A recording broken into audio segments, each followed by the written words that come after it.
It is time for Best Bets from Conference Championship games presented by FanDuel as Danny Kanell finishes his swim to 500. These were regular season picks. He was close in week 3. Then he started really struggling. But battling back. Yeah, he got close to the surface, fell down again. Now, he was coming off a really good week. Last week, he needed to go over 500 to get up to Chip Patterson on the surface. He was at 483, but no! Danny drowns. After a 19-22 week, finishes the regular season 13 games under, while Chip Patterson again kills it, 16-7 last week. His winning percentage is 55% for the regular season, but we're going to wipe the slate clean for our conference championship games, and bowl games, and playoff, and all that. We're going to pick first the Power 4 conference championship games. They're all ranked on ranked matchups. They're all on Saturday, mostly staggered. The only 2 games that'll be going on at the same time, Big Ten and ACC. So let's get to it. Chris Hassel, joined by Danny Kanell. Chip Patterson is with us as well. You came close, Danny. It was a good finish, but not enough. I was getting there. I do want to point out once again how many more games I picked than Chip. It's much harder to pick volume than substance, so I was shooting. You didn't have to pick that many. I know, but I like to. I like to do it for the people. Typically, it would be more winners, but this year it's just gone the other way. So, Chip, he says what you did was a lot easier, that if he just picked like 1 per game, that he'd probably be at 55% like you. Easily. Listen, I am not afraid of a 2-for-1 special. I will be there delivering both the pizzas if I need to deliver both the pizzas, but I just give you the best bets. Right. Because, Chris, that's what these are, best bets. That's what it's called, best bets here on CBS Sports HQ. Let's get into it with the Big 12 championship game. It's a noon Eastern time kick on Saturday. It's in Arlington. It's for a spot in the college football playoff. It's Iowa State and Arizona State. And, Danny, this is a wonderful sign of the times here. Not so wonderful. It's a championship game in a conference, and it's the first time either one of these teams have ever seen each other. Yeah, that is a perfect sign of the times in 2024 in college football, with all these newcomers already challenging, and Arizona State being just one of them in the Big 12. I'm a little bit nervous about this pick because it feels very trendy, right? Arizona State is this darling team that everybody's kind of fallen in love with late in the season. Kenny Dillingham has been incredible, and Cam Scadaboo is this back that's been awesome. But Matt Campbell's done a really good job at Iowa State. He's got a young quarterback who's playing great, and there are questions around Arizona State's wide receiver, Jordan Tyson. But even with that question mark, I'm going to ride the wave of Arizona State. I'll back the Sun Devils here in this game as the short favorite. I'll lay the points. Iowa State's run defense is one of the worst in the Big 12. That, to me, is the difference. Yes, they might not have an offensive weapon on the outside, but that just means more Cam Scadaboo. And I think it might take a little bit longer to matriculate the ball down the field, which is why I also like the under in this one, because I think Arizona State's defense is going to do a pretty solid job holding down Rocco Becht and company and those 2 1,000-yard receivers on the outside. So I like the under, and I like Arizona State. There Danny goes again, Chip, peppering the board with a couple of picks on our first game. Iowa State got so much disrespect. I'm glad I finished the year respecting the Cyclones because, look, Jordan Tyson, I think it's a significant injury because the only question mark is about who's going to step up with him out. He's a 1,000-yard receiver. He helps provide some real balance to this Arizona State offense and makes life easier for Sam Leavitt, who's had a terrific season so far this year. But you take him out of the equation, I think Iowa State can lock in on stopping Cam Scadaboo the same way that they did a very, very good job just last week slowing down that stellar rushing attack of Kansas State's. And so if Iowa State's going to have a little bit more of an advantage than we would have think, now I go to Iowa State's offense, and that's where I think we could be looking at a Rocco Becht legacy game. I think that while Arizona State is missing 1,000-yard receiver, you know who's got 2 1,000-yard receivers? Rocco Becht, because he's got Noel on one side, he's got Higgins on the other, and I just trust this Iowa State team to come up with answers. Plus, Matt Campbell as an underdog, something we haven't said in quite a long time. I think that we might see a coaching edge for the Cyclones as well. Only team in the nation with 2 1,000-yard receivers, the Iowa State Cyclones. Winner is into the playoff at this point. not looking like they'll get the bye unless Boise State loses to UNLV. Let's go to the SEC championship game, and it's a rematch. It's the only Power 4 conference championship game, Danny, that is a rematch as Georgia takes on Texas, and Georgia won that first meeting. We saw that game, right? It was ugly. It was lopsided. Texas got completely overwhelmed by Georgia's physicality, so we should see a repeat of that, right? Not so fast. I'm actually going to back the Longhorns. I think the Longhorns defense has come a long way. And even in that game, that Longhorns defense did a pretty good job controlling Carson Beck and picking him off 3 times. It was just too much because their offense was struggling mightily. I think you see a little more Arch Manning. We've seen him sprinkled into that offense. We saw him get a rushing touchdown against A&M last weekend. I think Quinn Ewers, that frees him up a little bit. And I wouldn't be surprised if Arch Manning maybe takes a little play action pass off of that, subbing when he comes in, which could catch Georgia by surprise. I do think Carson Beck has cleaned up his issues, but that defense did look like Swiss cheese against Georgia Tech. But ultimately, I do think defenses shine, so I like the under as well. But I think Texas gets it done, and essentially a road game in Atlanta and gets revenge. I lean Danny's way with Texas. I lean Danny's way with the under. But this is best bets. This ain't leans. And my best bet is a very comfortable jacket for this time of year. It's a first half under in the SEC game of the week. Because again, like so many of these games, the defenses are ahead of the offenses for both of those teams. Again, like so many of these games, we've got coaches that want to put their quarterbacks in a position not to make mistakes early and maybe get a little bit more aggressive as you get deeper into the game. These first half unders with these big SEC heavyweights have continued to cash, and when we think about the stakes and when we think about the setting, I just have to believe that we are in for it again at FanDuel Sportsbook, where you can make every moment more. We've got this at 25.5. I really like that one. So best bets first half under, but I like where Danny's going with Texas and the full game under as well. And a really good chance, even if it's Georgia losing, that the loser of this game would get a home playoff game, and that's kind of the same case in the Big Ten. In fact, it very much is the same case. It's Penn State. It's Oregon. Didn't play in the regular season. Oregon's favored by 3.5 here. And Sportsline's Mackenzie Brooks, Danny, says the loser of this game is actually going to have an easier path to the college football national championship game. We might have to debate that a little bit later today here at CBS Sports HQ, but I think the Ducks, who is a team that has been #1 since they knocked off Ohio State, of all the scenarios I've seen, Chip, I haven't seen one that has them hosting a playoff game. And yet, I think that's what they end up doing. I think they lose this game. I like Penn State in the points. I think this game means a little bit more. And I go with the mentality of Penn State, where they were thinking they were going to host a game, a potential home playoff game. This is a team that's traditionally been in the Big Ten. I think it means a little bit more for them. And I wonder about the psychology of having that freebie in the back of your mind, like, well, we don't have to win this game. Dan Lanning has been such a master motivator of this squad. I don't know if he's got the tricks up his sleeve. I also think Penn State's defense could preside from problems for Dylan Gabriel in that short passing game. Abdul Carter, those linebackers, I think they'll be able to harass him. I think this is a physical front where it could challenge Jordan James to run the football. So I like Penn State here, and I also another game like the under, because I do think Oregon's defense is really good, and I'm not completely sold on Drew Aller yet. But Tyler Warren, they'll find up some plays for him to put enough points on the board to get the cover and the win.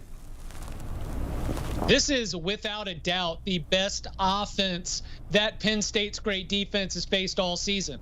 This is the best quarterback that this great Penn State defense has faced all season.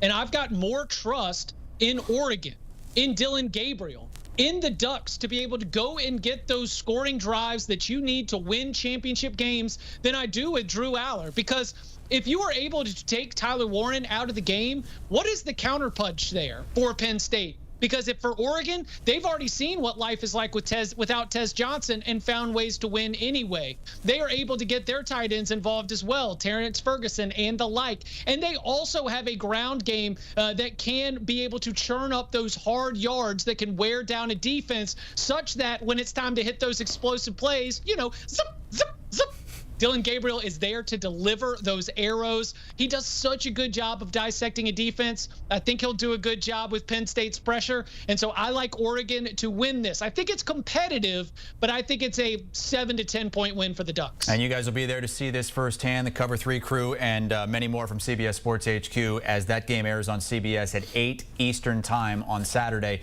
Same time as the ACC championship game, which we played in Charlotte.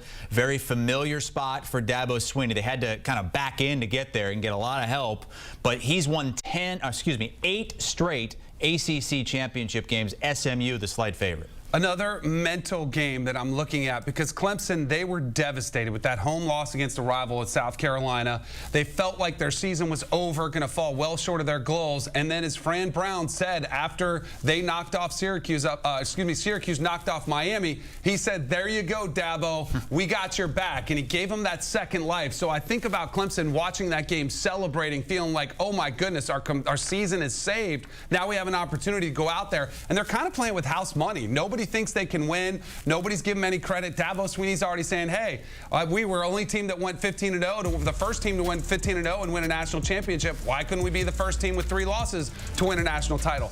I don't know if I buy into them as a national championship contender, but I do think they can beat this SMU team. SMU's been a great story, but I think this is by far the most physical defense they've faced. I do think that Clemson could struggle for 4 quarters keeping up with Kevin Jennings and those wide receivers he likes to throw it around to, but they'll come out of the gate strong. That's why I like the first half under in this game. First half under 28.5. Oh, beaming with pride at that first half under. But I'm going to keep it simple. I'm going to keep it basic. You mentioned, Chris, there is going to be a home field advantage here. Clemson's campus, 2.5 hours from Bank of America Stadium.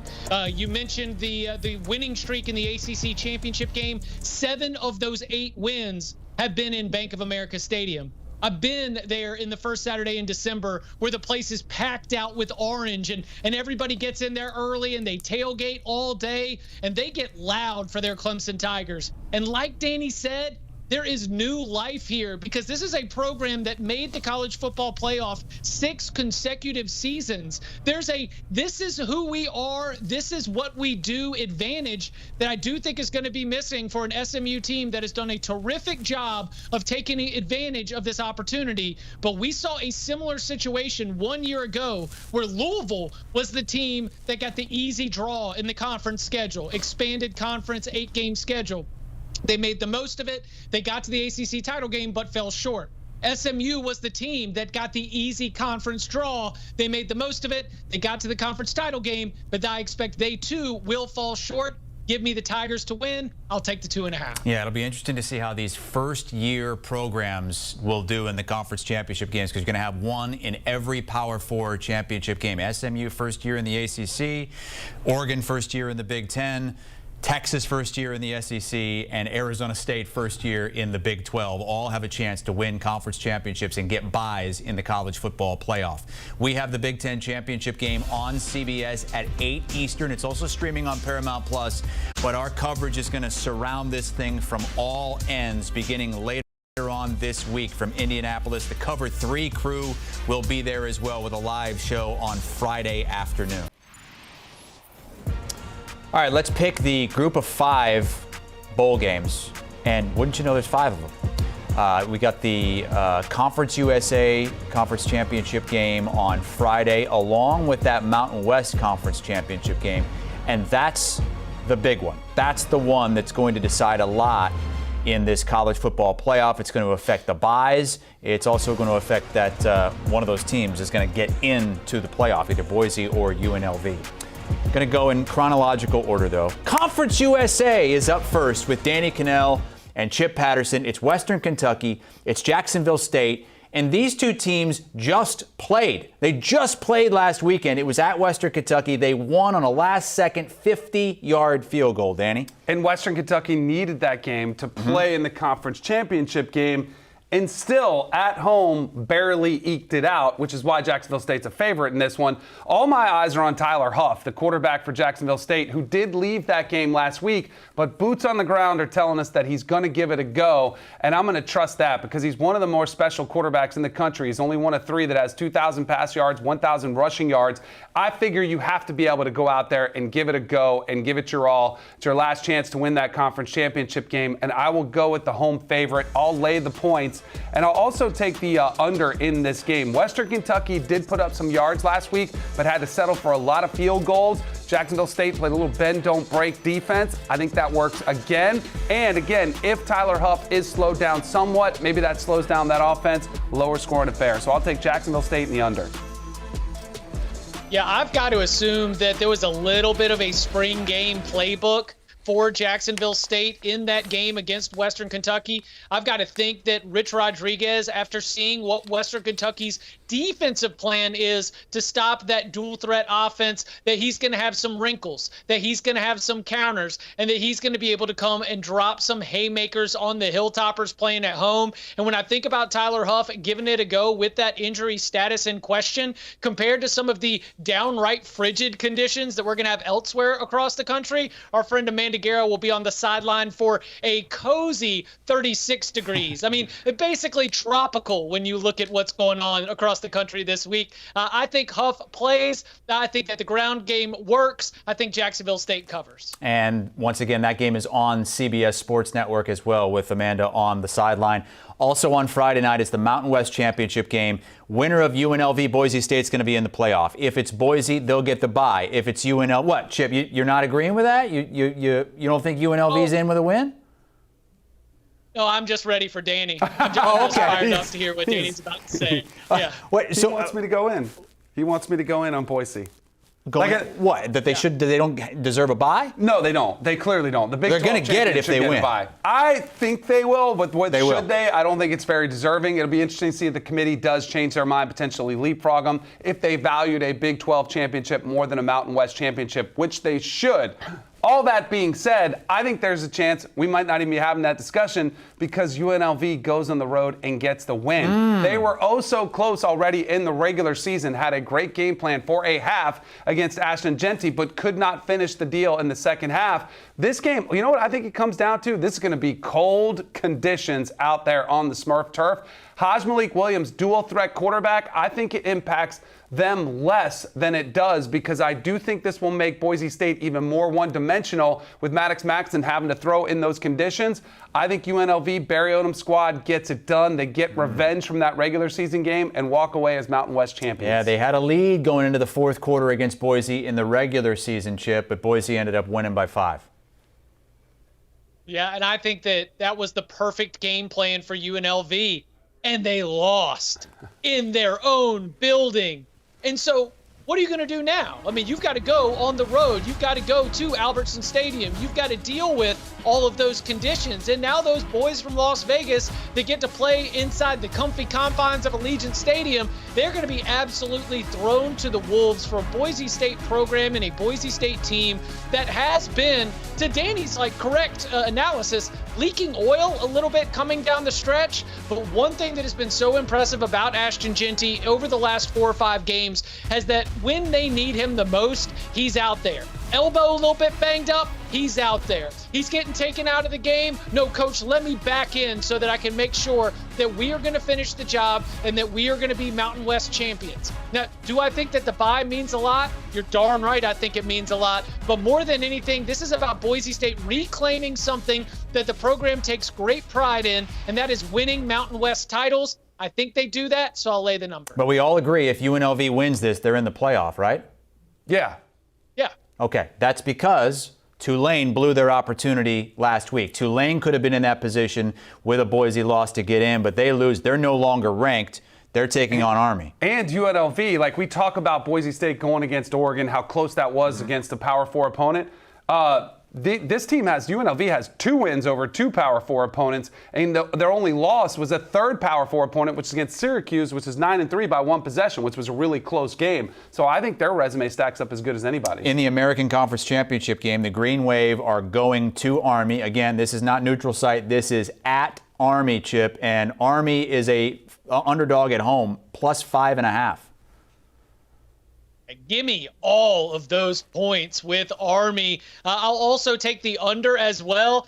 You've heard me now take a lot of these home teams because I think we should play all conference championship games at home sites. I think if you're the top seed in the standings, you should be able to host because we are going to see a real home field advantage when those boys from Louisiana have to get up there and deal with that 26-degree weather, wind howling off the water. Everything is going to hurt. An Army style of football is made to make you hurt. And I think that while John Summerall does have a terrific track record defending the triple option, both in earlier this season when he shut out Navy, and even from his time at Troy when he faced Army, but also Sun Belt teams with triple option concepts. I'm willing to respect that, so I am going to go 2-for-1 special here. The under 45.5 is respect to John Summerall, but the Army plus 5.5 is me respecting Mikey Stadium at night in a home field environment that I think is worth way more than your typical field goal.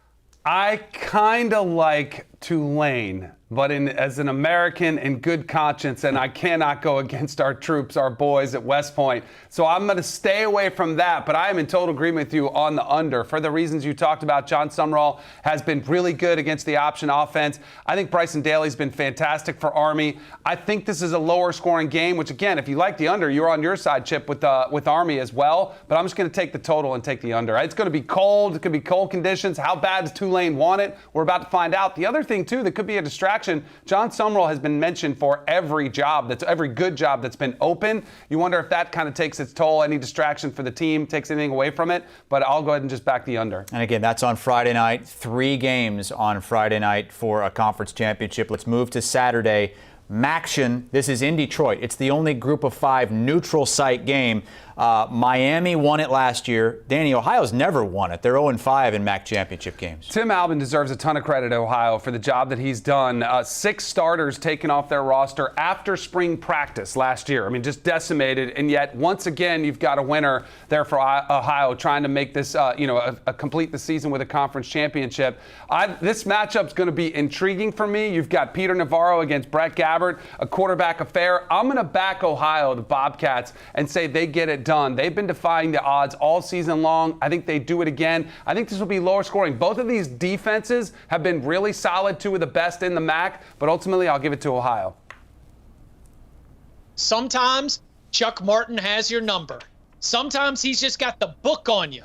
And I thought that he had the book on Bowling Green last week, and sure enough, Connor Bazelak and the Falcons were not able to move the ball at all. And recently, including earlier this year and in last year's MAC title game, Chuck Martin had the book on the Bobcats, and I think that Miami, Ohio is going to be able to continue to impose their will with that fundamentally sound defense such that they are not allowing Ohio anything offensively, and eventually you get Gabbert to get you enough points, Brett Gabbert, of course that is, to get you enough points to win a low-scoring game. I also like the under here as well because of that, so I will go Miami, Ohio, and the under. They'd be the first back-to-back MAC champions since those Jordan Lynch NIU Huskies over a decade ago that went to the Orange Bowl and lost to your Florida State Seminoles back when you guys were good.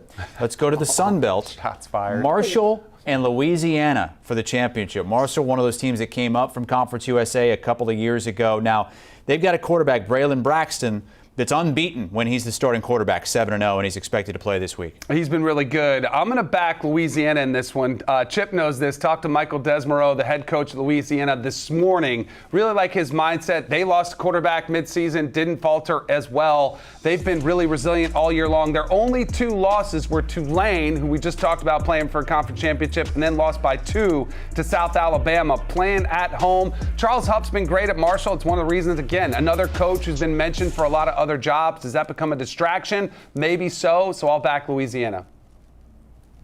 Yeah, I am also riding with the Cajuns. I think Louisiana has done a terrific job, as Danny detailed right there, being able to overcome adversity during the season. But I do think that this Charles Huff situation must be factored into your handicap because He has been outspoken that all of his focus is on this game and on finishing the season and on Marshall football. But when all the buzz already has you linked to Southern Miss, a proud program that might be a sleeping giant in the Sun Belt, well, that's not necessarily going to miss the attention of your locker room.